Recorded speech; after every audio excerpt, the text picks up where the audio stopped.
5 wicket নিয়ে বিশ্ব record গড়ল Jasprit Bumrah. 2019-এর পর ভারতের মাটিতে প্রথমবার 5 গোলেন একাধিক নজির। ইডেনের মাঠে বুম বুম বুমরা। বন্ধুরা, আপনারা যদি দেখতে চান তাহলে ভিডিওটি শেষ অবধি দেখতে হবে। চ্যানেলটিকে সাবস্ক্রাইব করে একটা লাইক দিতে হবে এবং নোটিফিকেশন বেল আইকন দাবাতে হবে। ইডেনের সবুজ মাটিতে দুর্দান্ত বোলিংয়ের দাপট আটকে দিলেন দক্ষিণ আফ্রিকার ব্যাটারদের। শুরু থেকে আগুন ঝরালেন জাসপ্রীত বুমরা। 14 ওভারে মাত্র 27 রান খরচায় 5টি গুরুত্বপূর্ণ উইকেট তুলে নিলেন তিনি, যার মধ্যে রয়েছে 5টি ম্যাডেন ওভার।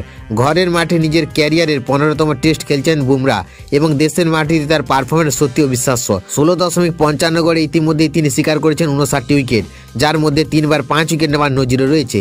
ভারতের মাটিতে 50 বা তার বেশি উইকেট নেওয়ার বোলারদের মধ্যে সেরা গড়ে বুমরাই। 2018 সালে টেস্টের অভিষেকের পর থেকে 3 ফরম্যাটে তিনি হয়ে উঠেছেন অন্যতম ধ্বংসাত্মক পেসার।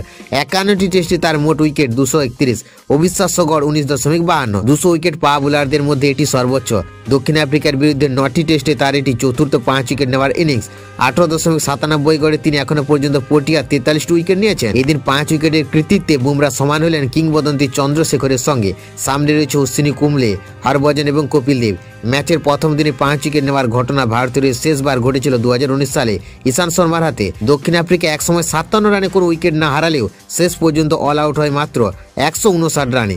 বুমরার পাশাপাশি সিরাজ আকসার গুরুত্বপূর্ণ ভূমিকা নেন, তবে আক্রমণের নেতৃত্ব শুরু থেকে শেষ পর্যন্ত ছিল একাই বুমরার হাতে।